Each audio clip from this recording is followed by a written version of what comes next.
Tulsi Gabbard was accused by a group of protesters of being heavily funded by the RSS. They're trying to make it seem like she's part of some. I noticed this. One of the protesters on the megaphone, he was comparing the RSS to the KKK, saying that that's the KKK of India.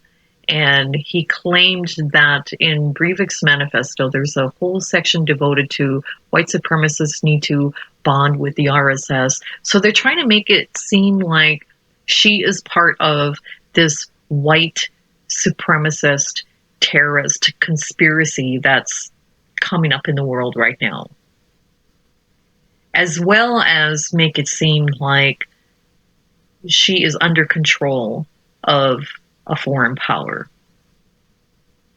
You know, I don't know how she can be both, but whatever.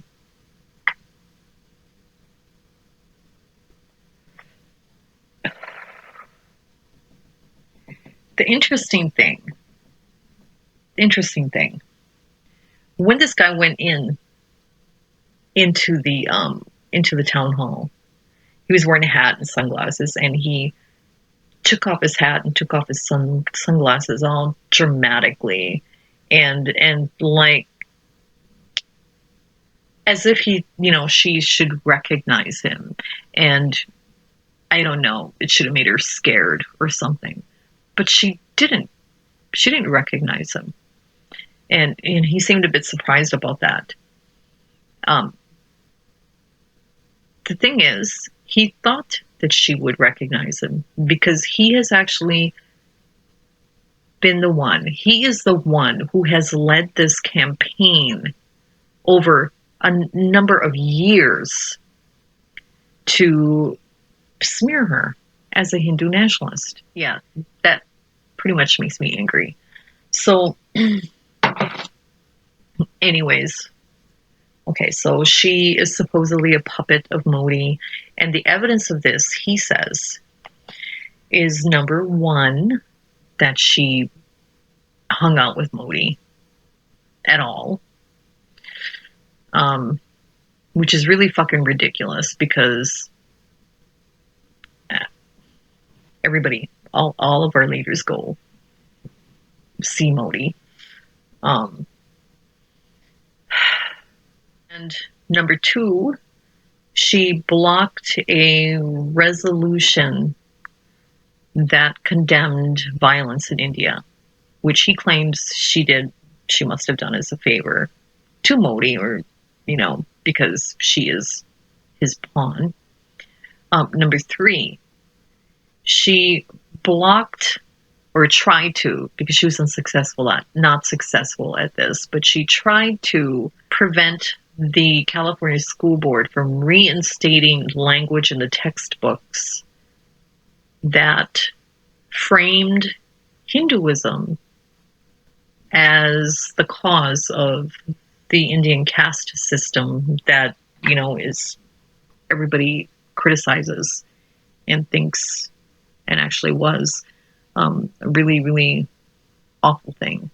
Not only did she ask them not to include language that framed them as the cause of it, but also not to frame Hinduism as being, as the caste system being inherent in Hinduism. Okay, so she objected to those things. As I said, she lost that fight. Previously, it had been taken out of the textbooks, but then someone lobbied for them to put it back in because they said that it was whitewashing. Okay, it was whitewashing. The other thing he says is that she hangs out with Hindu nationalists, and she participated or meant to participate in a Hindu nationalist event here in America, but ended up canceling because one of the minority groups had sent a letter to all of the DNC operatives requesting or demanding that they not allow her to go. So basically violating her right to do whatever the fuck she wants to do, whoever she wants to see. And it also demanded that she condemn the organization that they claim, that he claims is fascist. Here's an interesting thing. The group that this guy belongs to, the OMFI, he's actually been in a few different groups. And I think it was the OMI before it, and something else and something else. And then the original group was called the Khalistan Center. And the guy who founded all of these different organizations was almost busted by the FBI. They had him under surveillance. He was looking to buy guns. He was looking to buy weapons to send back to India to arm a Khalistani group. And if you don't know what the Khalistani movement is, they are a bunch of separatists, and they're violent. They're terrorists. Some of them are not so violent. They have different activities that they do, but some of them are actual terrorists. Canada recognizes this and have them all, on their watch list and whatever. If they're not involved in the violent aspects of to reach their goals, which is separatism, they want a piece of India for themselves, their own sovereign nation.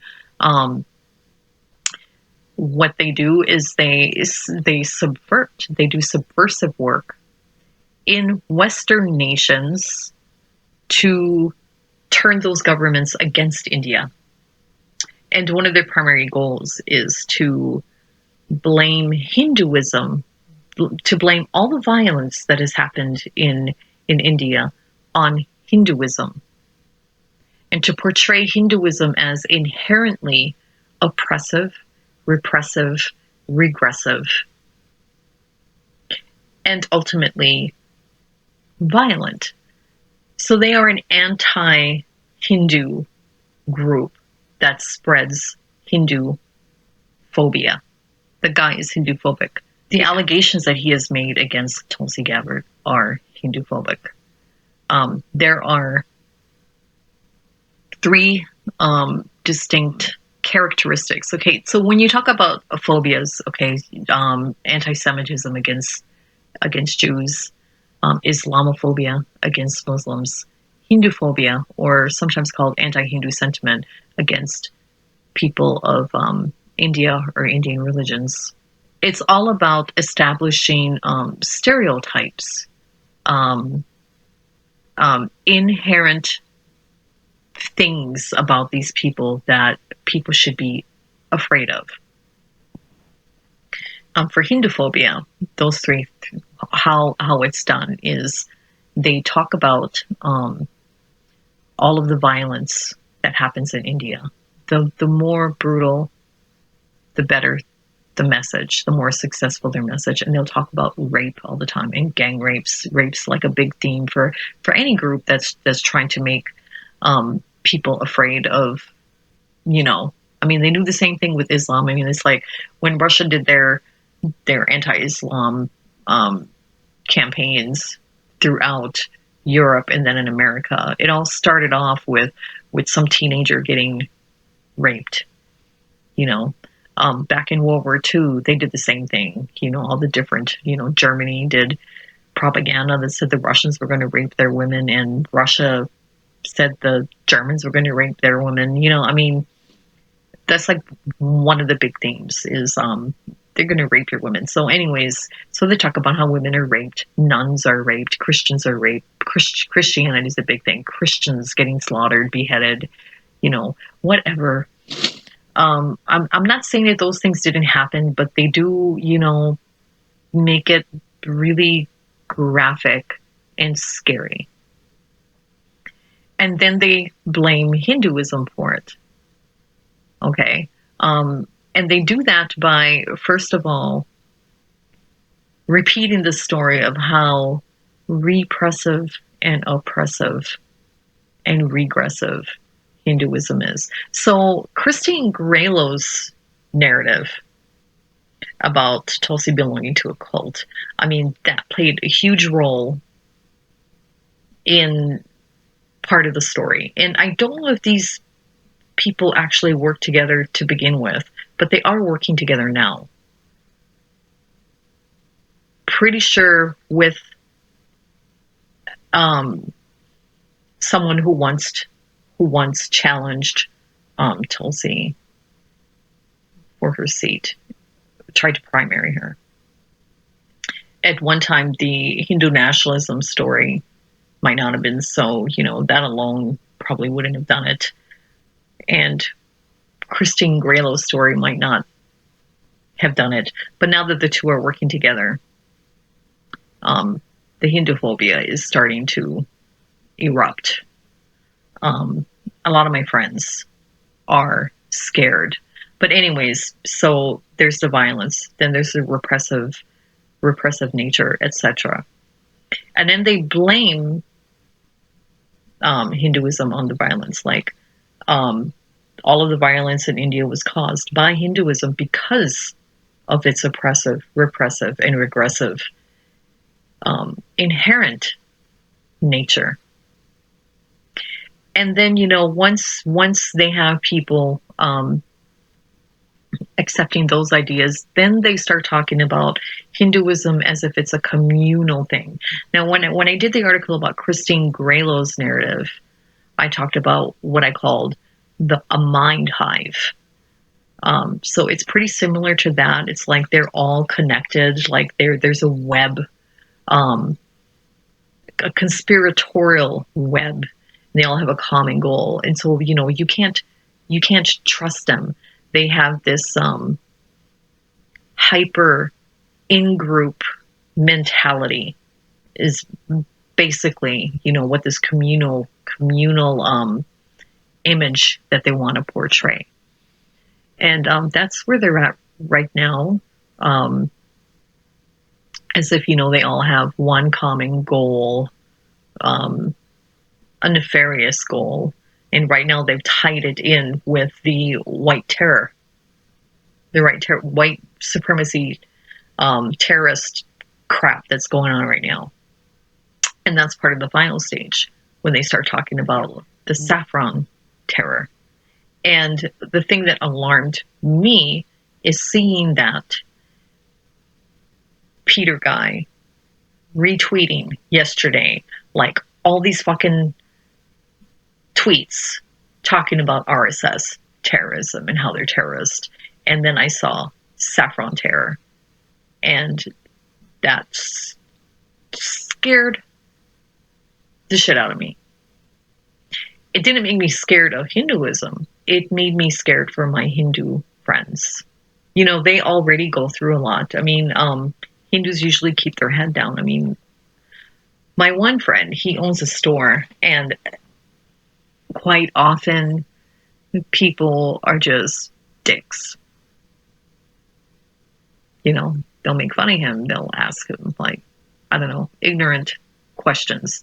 And I asked my friend, well, how do you deal with that? And he said, I just pretend I don't speak English and I don't understand what they're saying and smile and say, thank you very much. I'm scared for him. I'm scared for my other friends that live around here. And so when you look at the accusations that he's made, when you look at the activities that she says, this is interesting. Why I say that there's been such a long campaign by this guy against Tulsi Gabbard. The things that he complains about, the things that he says are proof of how they control her. The resolution that she blocked, I read that resolution yesterday, and you should go take a look at it. It doesn't just condemn the violence in India. It actually blames Hindu nationalism for it.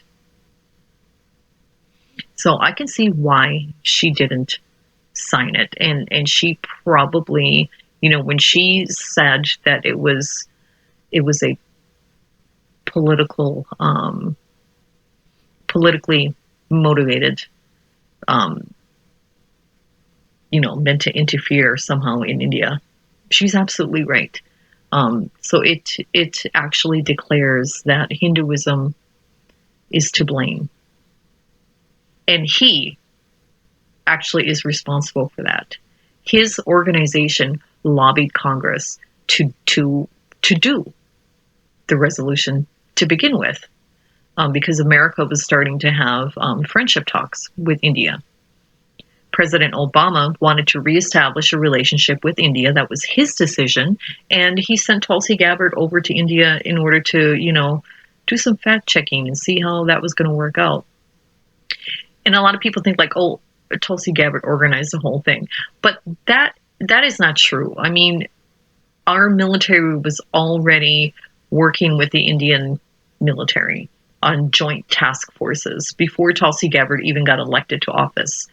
So those things were already going on. The ball was already rolling to reestablish a relationship between the United States and India.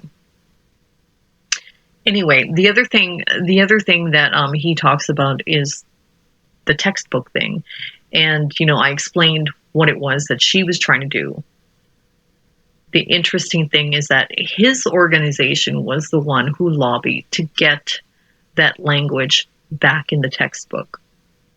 That language that blamed the caste system on Hinduism. That language that Hinduism is inherent, the caste system is inherent in Hinduism. Okay, so he had a hand in that. And then when it comes to this organization, that supposedly fascist organization that she was co-chairing, and then the group had exposed her, it was his group. So when he talks about the things that she did for Modi, what he's really talking about is how she has stood in his way while he, tried to accomplish his Hindu-phobic agenda, his Khalistan agenda, in turning our government against the government of India. She stood in his way. He wants her out because she sees what the fuck is going on. She's no dummy. And she's not having it. So that's what the whole thing is about. So that is my message. And I just wanted to say that even if you don't like Tulsi Gabbard, to please stop spreading this story, because it is really putting a lot of people in a lot of danger. So, if you want to hate on her for something else, just not this. I mean, none of it is real. I'll go over the facts if I can right now, as far as whether or not she is actually funded by the RSS. Pieter Friedrich's work, Tulsi actually has no connection to the RSS. And if you actually read the articles that are written, it quotes an expert that says that the organizations that Tulsi deals with in America are linked to the RSS. The expert that is quoted, guess who it is? Pieter Friedrich. So you know what I call bullshit? Total bullshit. Anyways, that is it, and I hope I didn't make a total fool of myself. Y'all have a good night. Fight for the truth. Keep America free. Good night. Aloha.